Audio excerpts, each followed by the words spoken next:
Hello and welcome to all beautiful souls out there. You're listening to the Restore My Soul podcast with Princess Millens, your favorite grief coach and emotional wellness specialist. In this space, we will help those who struggle with grief and loss and have real conversations about how to overcome it in every area of life. Through our personal stories, practical information, and wisdom from Princess and her special guests. We are here to educate, inspire, and empower you with the strategies you need in your emotional healing journey.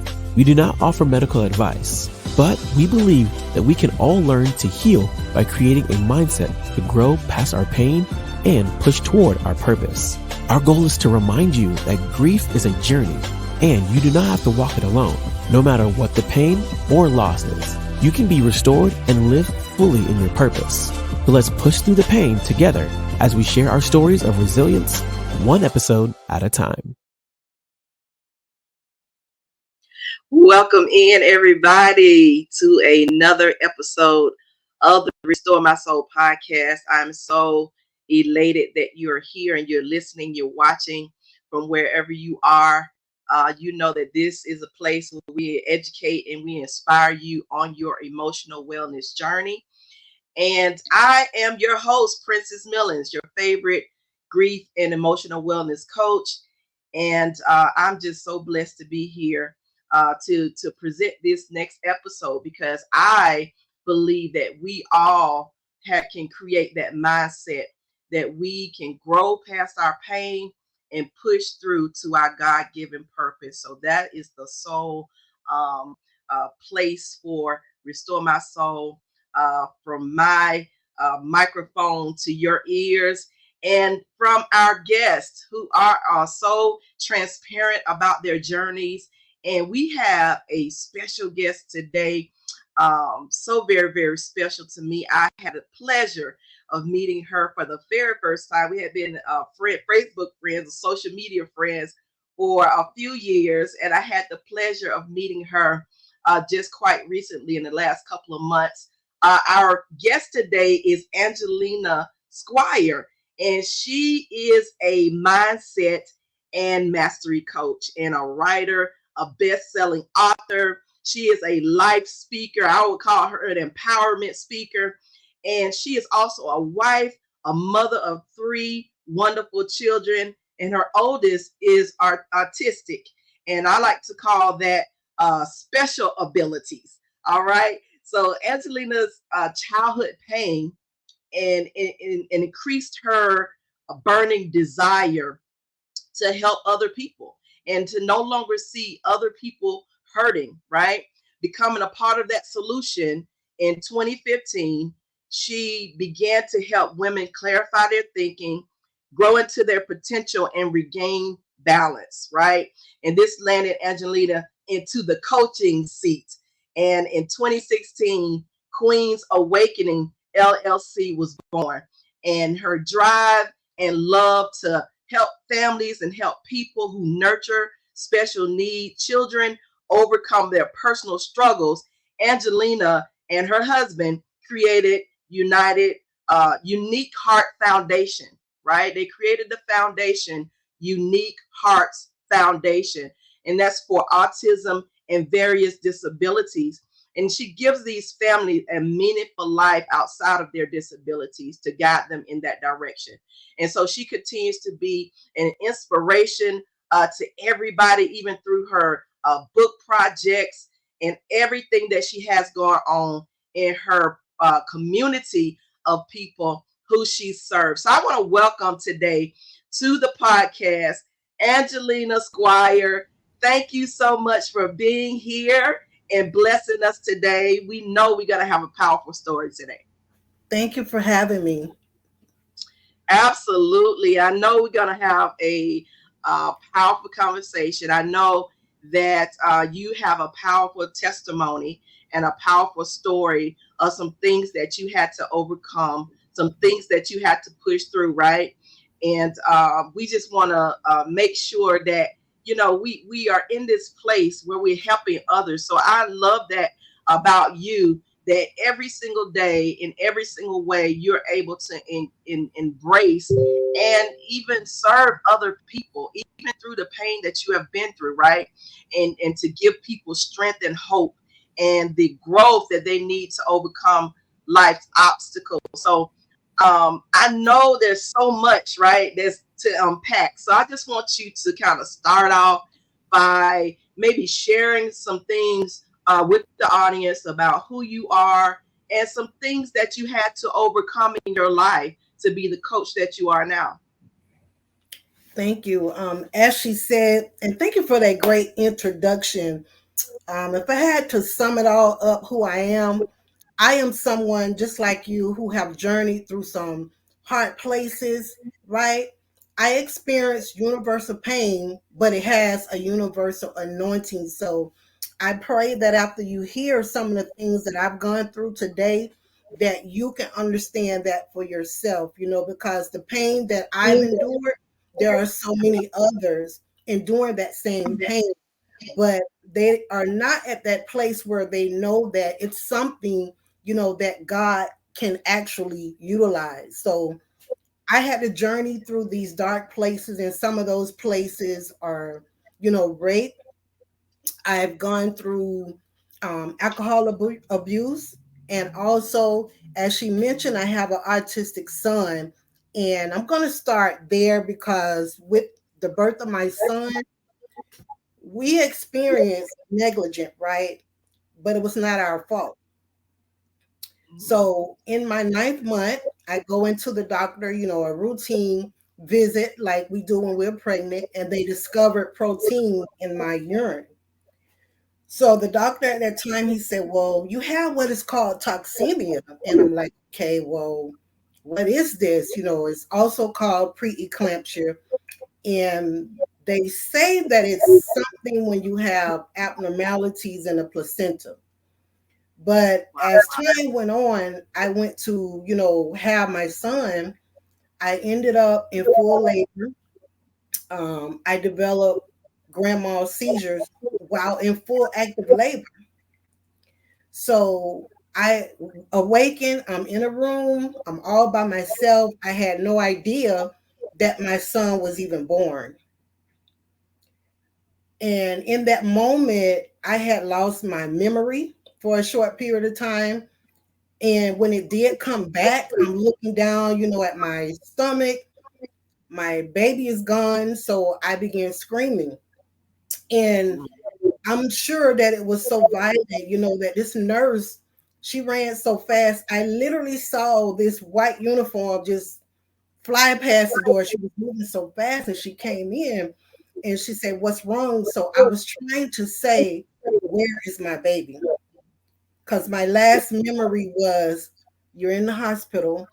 The nurse say you're 2 centimeters. It's going to be a long night. But here I am, no baby. Wow. The only thing that quieted me down, she had 3 pictures of a beautiful baby boy. She said, let me introduce you to your son. For that moment, I was okay, but I'm still, confused. I'm trying to understand. He's not here with me. I'm in one hospital. He's in another hospital. Literally, I was fighting for my life still, even though, he was born.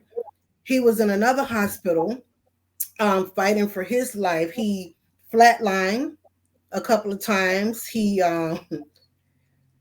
ended up having seizures too after he was being born, and he suffered meconium aspiration. This is the first stool, of the newborn, and a mixture with amniotic fluid, and apparently he had gotten a significant amount more than what they normally see happen in babies. So he was in trouble. To fast forward, even in that, years later, I found out that it could have been avoided. Wow. But I didn't get that information or arrive to that point until the statute of limitation was out. So I felt so defeated. I Yeah. hated God. I blamed God. right? Because at that time, God didn't have my life. I didn't have a relationship. I didn't know him then. But I didn't hate my son. I wanted the doctor to pay. I really wanted him to pay. So now here I am, 18 years old. I'm practically a baby myself, trying to raise a baby. And now I'm trying to figure out how, what I'm going to do with this child. But then when I get to that growth part, right, where I'm now healed from that, throw in, the aspect of my life where rape comes into the scene. And when that happened, it was so devastating because I knew the person, Wow. good family, right? Someone I trusted. I didn't think that this would happen. So here I am again. I'm thinking, I had already healed from my son, but then here it comes, some of those same experiences, hate, angry, I felt, it was my fault. I blamed myself for so many years for this. And as it's happening, I felt this mental disconnect, right? But physically, I'm there while it's happening. And what made it even more so worse was that he was smiling during that time.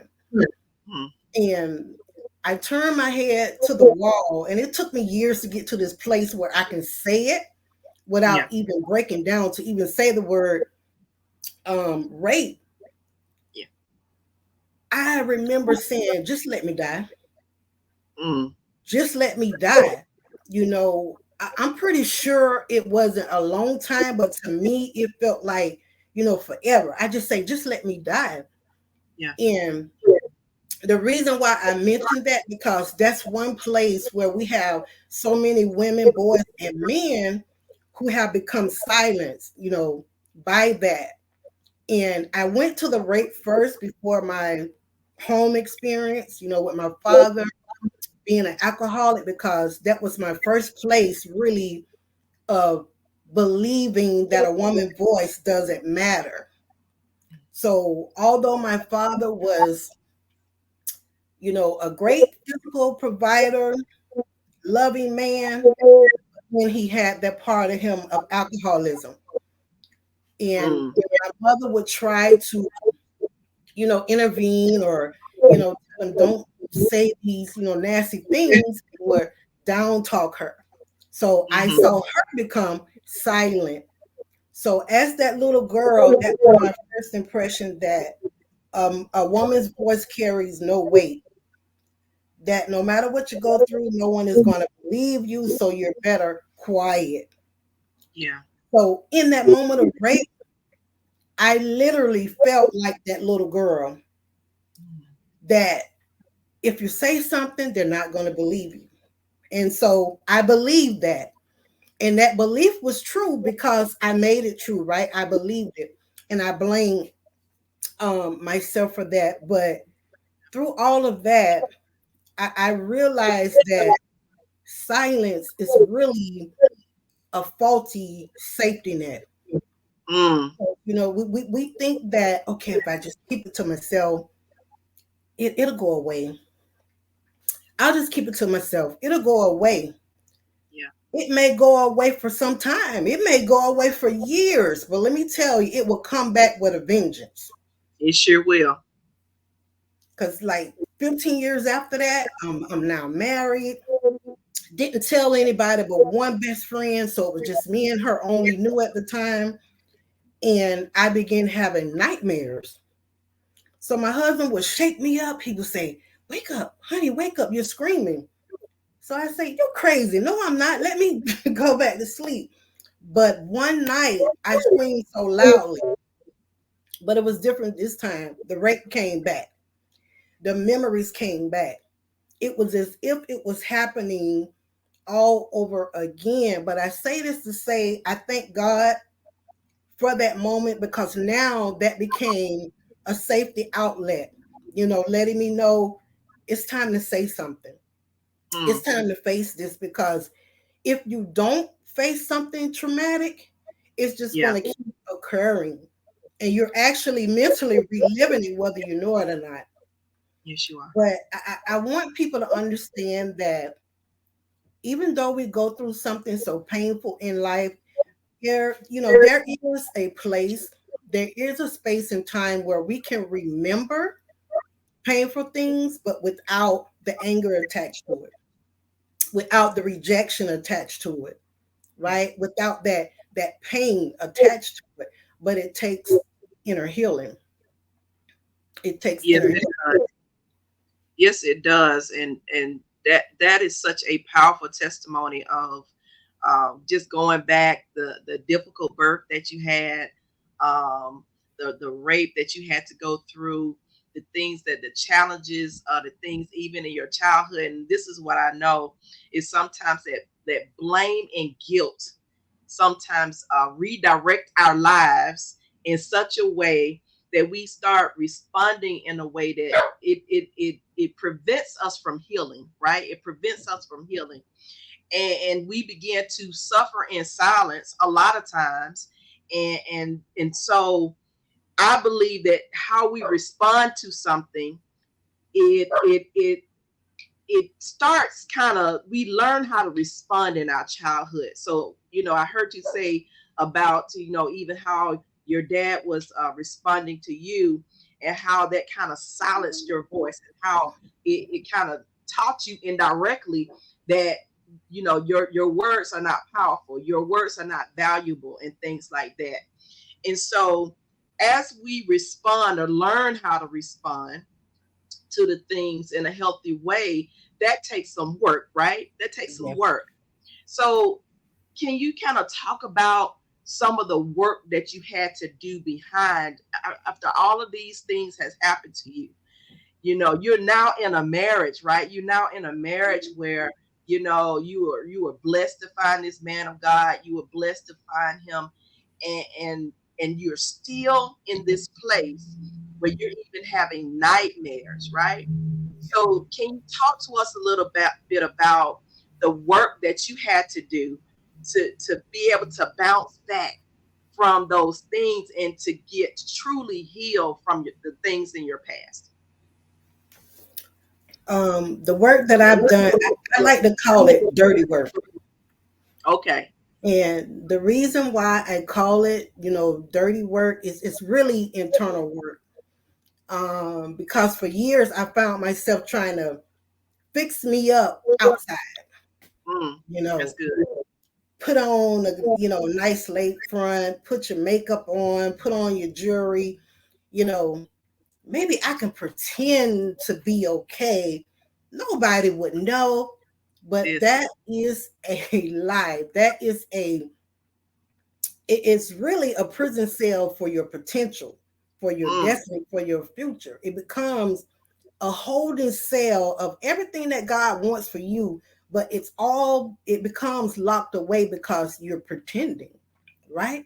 You're not whole. And a lot of times people think that, well, if I tell someone I'm hurting, if I tell someone I'm bleeding, if they know I'm mentally not good, they're going to think that I'm not good enough.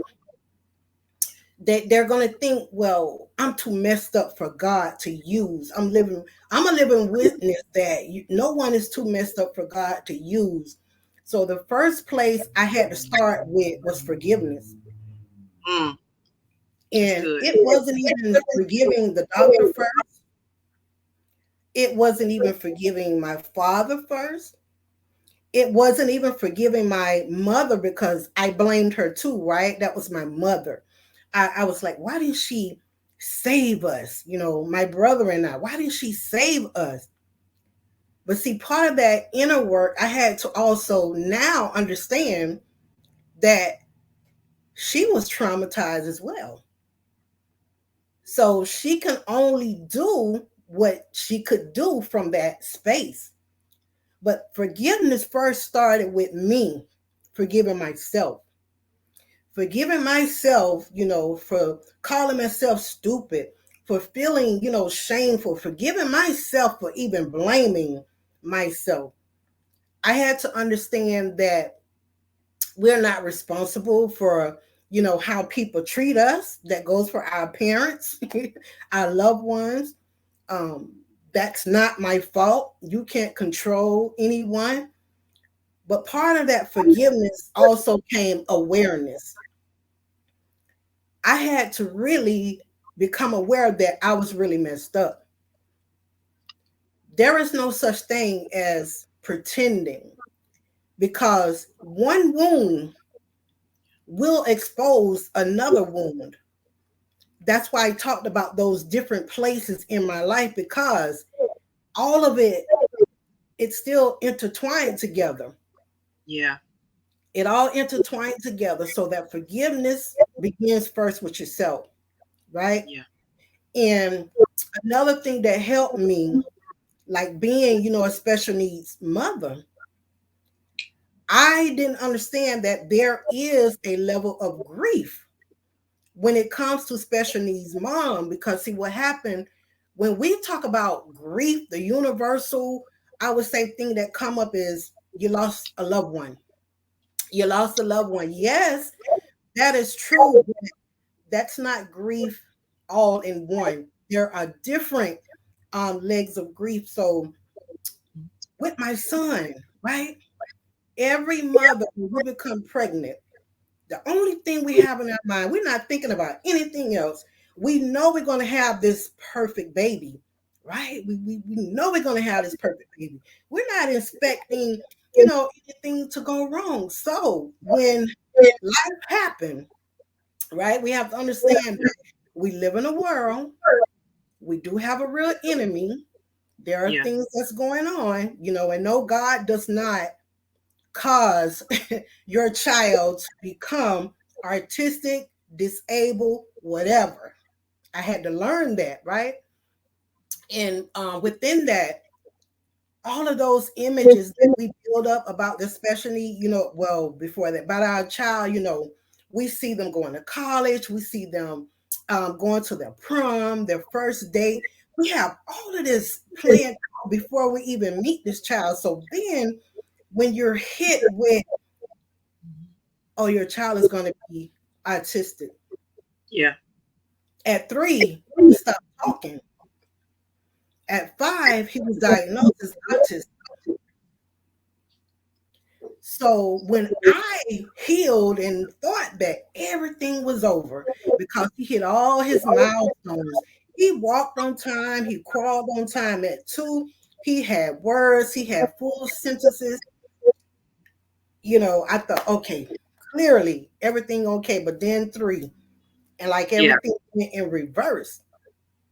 So listen, all of those old emotions will come back, but I want you to understand, when those things come back, it does not mean that you're done, right? You're human. When you go through something traumatic, those images, those memories, they will come back. But if we do the inner work, if we really heal, right, they can come back without the pain. We'll begin to look more in what's going on and begin to say, okay, God, I'm here now. What can I do with this to help somebody else? Oh, yeah. See, the more you help somebody else, you're helping yourself. And that's what I began to do. I began to go on a treasure hunt. That's what I call it. So anytime that I'm hit with an opposition, guess what? It's no longer, oh God, why me? Haven't I suffered enough? I know a lot of y'all have said that, but no, it's now, okay, God, what's the treasure we finna dig up out of here now? Yeah. Because surely it's connected to someone else overcoming. So I now take all of that pain, all of that trauma, and there's so much more in my life, right? I'm still living, still human, still going through stuff. Like they say, life is still life. Yeah. But I look for the gems in it. I look for what can I do with it to better somebody else. And that's healing within itself. When you want to help somebody else, it really does become a bridge for you to cross over. And that's one of the healing parts, the last leg of it. And I have a whole system of it, but I would say that final bridge where you get to that point of where we said that you can have that memory of that pain, but no longer be, negatively affected by that pain and those toxic negative thoughts, right? Yeah. So, getting back to that grief about the special need children, I had to understand that it was okay that I had this image of a perfect baby in my mind, but God showed me that I had to just change what my definition of perfect was and what it looked like. He said, "You still have the same child, the same love. Everything you spoke of that child is still here, right? So, pain, any type of trauma, it does not erase love. And that's the most important thing. And I would say self love, self care have to be at that top of the list. And it's doing it even when we don't feel like it. Because the more you do something, the more you become it. So just think about that. The more we are stressed out and overthinking, the more we're believing that we're not good and that we're doomed, that's the more what we become. Mm. So we have to be mindful of what we think because it affects how we look at things. It affects what we begin to say. Then it pollutes our heart. Then it goes down into our spirit. And then we're not living in our purpose. Absolutely. So with all of that I said on today, my voice, right, is my purpose. The very thing that the enemy tried to silence, God is using. It's now a sounding board for other people. The alcohol, the drugs, all of those things come when a person has trauma, lack self-regulation, right? That they're looking for something. I need something just to take the pain away, even if it's just for a moment. But the problem is still there and even bigger than when it started. And we're trying to feel this emptiness inside of us, this void that only God can feel, right? So we look Yes. for all these faulty things to help us, but they're not helping us. It's only keeping us bound again. And one place of hurt, when you're unhealed, it does have the capacity to just, it looks for another opportunity. It waits for another, painful place to come up in your life. And then it connects. Yes, it does. Connects. And then that's why we have to really change our perspective on a Yes. lot of it. We have to change our mindset. We have to change our perspective and stop caring too much about what other people Yes. saying, because that is a point where we prevent ourselves from healing as well. Just like you were talking about the shell that we put on the outside, we Yes. want to put on that same smile. We want to buy a new wig. We want to get some eyelashes. We want to dress ourselves up on the outside, right? We continue to show up in places, but if people could only see the insides of us when we're going through that pain and we're going through that grief point, right? It doesn't match up. And so I'm so glad that you're here today to give us that encouragement, that, you know, the way that we respond to our griefs, it can put us in I think you said a prison cell. It puts us in a prison cell for our future. And we don't want to go down that rabbit hole. We want to make sure that we are telling our story. And I agree with you. Sharing your story is healing. It's healing to you. It's healing to your soul. And we have to make sure that we're in that place that we are doing the work behind healing, no matter what we're going through, no matter how it looks, no matter what the outcome is, right? You and I are a testimony of God's goodness and his ability to pull us up and give us beauty for ashes, right? And Yes. so I just thank God for you and being here today to share your powerful testimony and give encouragement to other people that no matter if you have a special needs child, no matter if you've gone through even rape, if you've gone through alcoholism, no matter what it is, that you can use your story, right? And it can be a power to somebody else. So thank you so much for being Thank here and you. share your story. Before we get off here, I want you to make sure that you tell everybody who how they can connect with you, how to follow you on social media, and all of that. Okay. You can connect with me on Facebook and Instagram. It's Angelina Squire, so it'll be easy to find me. Or you can connect with me on my website, www.queensawakening.com, or you can email me, Angelina Squire at queensawakening.com. All right. Well, thank you again for being here. And we are going to go ahead and end this segment of the Restore My Soul podcast. Thank you all so much for watching and listening in today. I hope you were blessed by this powerful testimony. And remember that we don't want to create that prison cell for our future by remaining in our grief and not pressing toward our healing. So y'all remember to follow me on all social media at Princess Millens and my website at princessmillens.com. You remember that grief is a journey, but you don't have to walk alone, okay? You're here every week on this podcast, and you're not walking alone. We're going to do it one episode at a time, and we will see you next time on another episode of the Restore My Soul podcast.